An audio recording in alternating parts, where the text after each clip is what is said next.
Good morning, class group B. Welcome to CHI online training. Our subject this morning is Electric and Electronics Fundamentals 3 or EEF3. Today, we have new lessons that we are going to learn, and this is all about RC circuits. So let's start. First, we're going to define RC circuit. What is RC circuit? RC circuit is a resistor, capacitor circuit, or RC filter or RC network is an electric circuit composed of resistors and capacitors driven by a voltage or current source. A first-order RC circuit is composed of one resistor and one capacitor and is simplest type of RC circuit. Example of RC circuit is this one. So we have here one capacitor and one resistor with an AC source voltage. Now, there are types of RC circuit. Number one is series RC circuit, which is I showed you before, this one. And number two is parallel RC circuit. So these two are different. So you can see R is connected to capacitor and capacitor is connected to the source voltage. Okay, while parallel RC circuit, both resistor and capacitor is directly connected to the source AC voltage. What is the use of RC circuit? The RC circuit is used in camera flashes, pacemaker, timing circuit, etc. The RC signal filters the signals by blocking some frequencies and allowing others to pass through it. It is also called first-order RC circuit and is used to filter the signals passing some frequencies and blocking others. How do you solve RC circuit? So example, we will use series RC circuit. So formula to solve for RC circuit. Remember that capacitor, guys, the function is to store electric charge. So the formula is Q is equal to C times V, where Q is stored electric charge in capacitor and the unit is coulomb. Now, this is the symbol of the electric charge capacitor. And C is the unit of electric charge. Now, here C is the capacitance of the capacitor in farad. So this one C is this one. Okay, the unit of capacitor is in farad.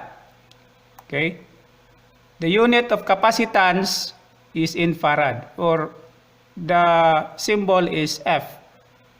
Next, V, voltage, is the voltage across its terminals in volt. So this is the unit now of voltage, which is volt. Now let's have some examples. Now what is the charge of the capacitor? What is the charge of this capacitor? So using the formula, which is Q is equal to C times V, so substitute the value of C and V. So Q is equal to 100 microfarad, which is this one here, times 10 volts. Okay? So Q now is equal to 1000 microcoulomb. So this is now the charge of the capacitor. Okay? The 1000 microcoulomb is the charge of the capacitor. Now, once you combine resistor and capacitor, this one can create an impedance. Okay, impedance. Now, what is this impedance? What is impedance in RC circuits? Now, impedance, or which is the symbol is Z, is the total opposition to current flowing in an AC circuit that contains both resistance, the real part, and reactance, the imaginary part, and which has the unit of ohms. Now, this is the formula. First, you're going to get the capacitive reactance of this capacitor. So, the formula is Xc is equal to 1 divided by, open parenthesis, 2 times pi times F times C, closed parenthesis.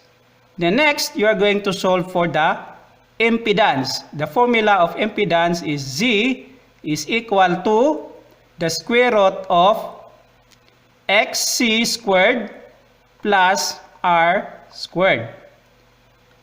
Now, where Z is the total impedance in ohms, Xc is the capacitive reactance in ohms, and R is the resistance in ohms. Let's have example. Compute the total impedance and capacitive reactance of the circuit. So we have here R is equals to 5 ohms and C is 100 microfarad. So what is the total impedance of these two devices here connected in series?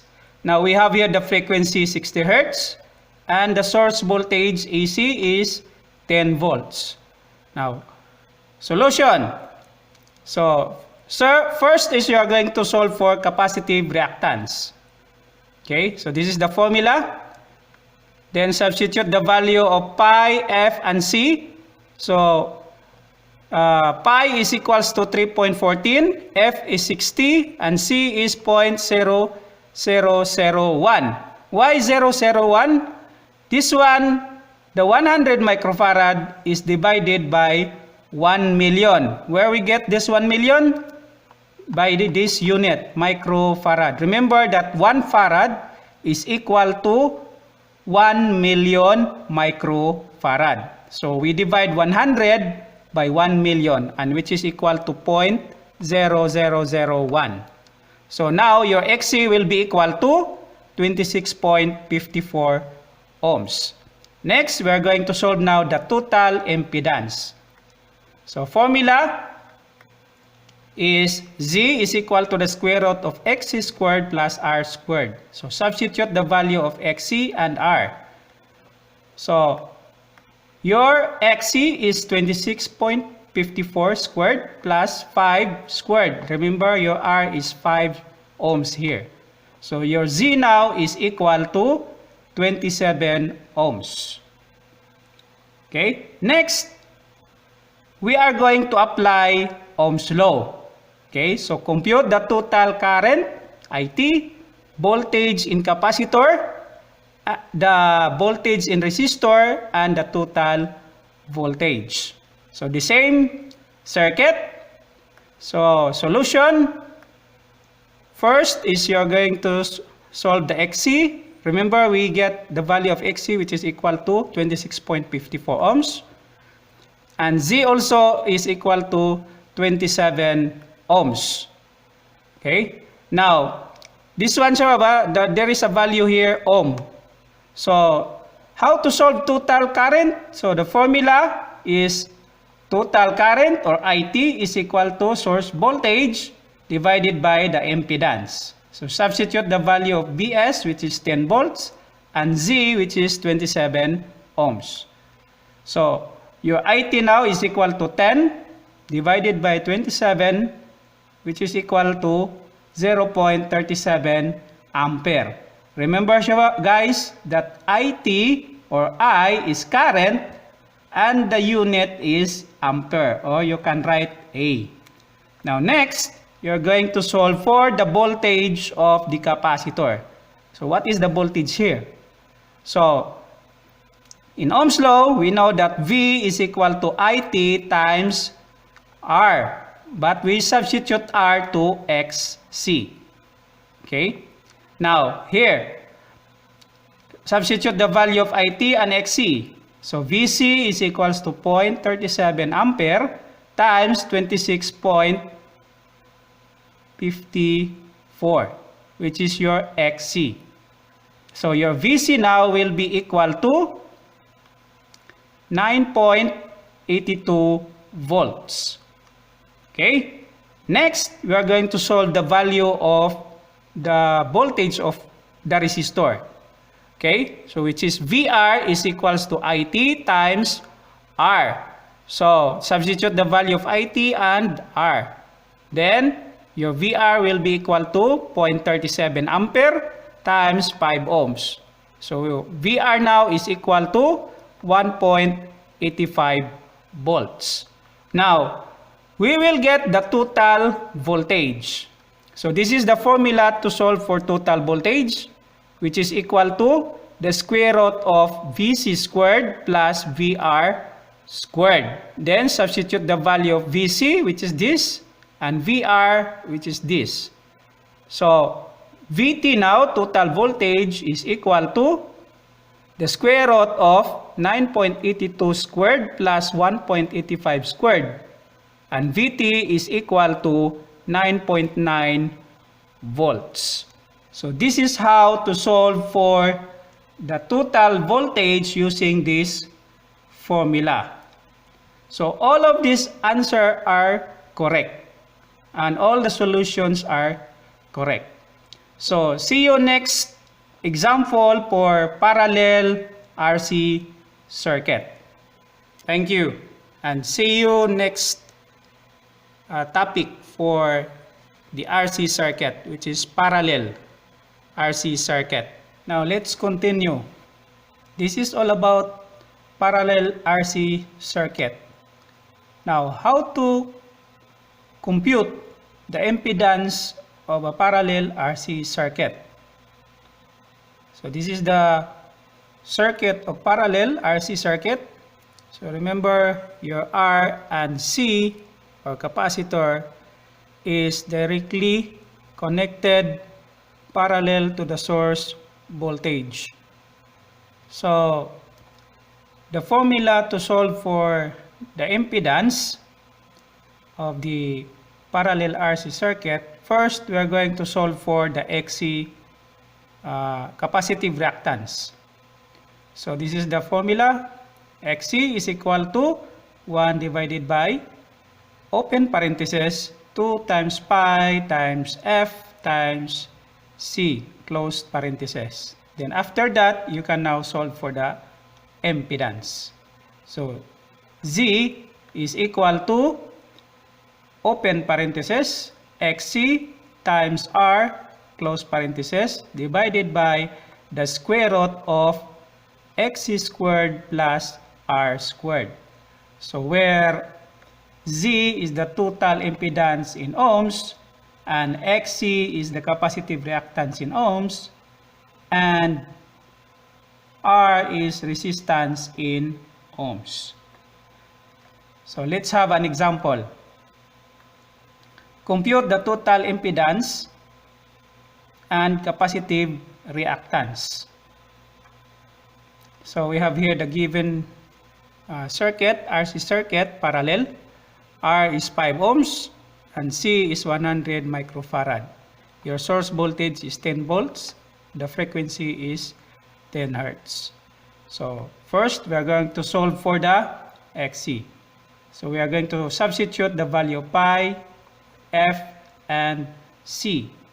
Pi is equal to 3.14 and F is 60 hertz, this one, and 0.0001 is the 100 microfarad. This is in farad and this one microfarad. Okay, so your XC now is equal to 26.54 ohms. Then we can solve for the XC, the Z, the impedance. Okay, so substitute the value of XC, value of R, and value here XC and the value of R here. Okay, so your Z now is equal to 26.54 times 5 divided by the square root of 26.54 squared plus 5 squared. So your Z is equal to this value here, 26.54 times 5 is equal to 132.7. Then this value is the square root of 26.54 squared plus 5 squared, which is equal to 27. So your Z now will be equal to 4.91 ohms. So that is how to solve for the total impedance in parallel RC circuits. Next, we are going to use the Ohm's law to solve for the current, not voltage, but current here in R and the current here in the capacitor. Okay, let's continue. So, let's compute the total current IT, current in capacitor IC, the current in resistor IR, and the total current IT. Now you can read two IT here because we have two formula of IT. So we have now here the circuit, RC circuit in parallel. So solution, your XC that we have solved before is equal to 26.54 ohms and the Z is equal to 4.91 ohms. Now, your formula of IT is equals to Vs divided by Z. Next, we are going to substitute Vs, which is equal to 10, and Z, which is equal to 4.91. So the total current now is equal to 2.03 ampere. Next, solve for the current in the capacitor, which is IC, is equal to Vs divided by XC. So substitute the value of Vs and the value of XC. So Vs is equal to 10 divided by 26.54, which is your XC. So your IC now is equal to 0.376 ampere. Next, let's compute the value of current in the resistor. So IR is equal to Vs divided by R. So substitute the value of Vs and R. So your Vs is equal to 10 divided by 5, which is R. So your IR now is equal to 2 volts. Now, what is the total current of these two current here? The IC and the IR. So this is the formula. IT or total current is equal to the square root of IC squared plus IR squared. Substitute the value of IC, which is equal to 0.376 squared plus 2 ampere squared, which is your IR. So your total current is equal to 2.03 ampere. So you can see here the formula, this one, and the formula of this is different. Okay, this is for Ohm's law, and this one is using the square root formula. Okay, so the same amount of value of the total current, which is 2.03, here is 2.03. So this answer, all the answer here are correct, and all the solutions are correct. So that's all, guys, and thank you for watching the online CHI online training. See you next online training, and have a good day, guys.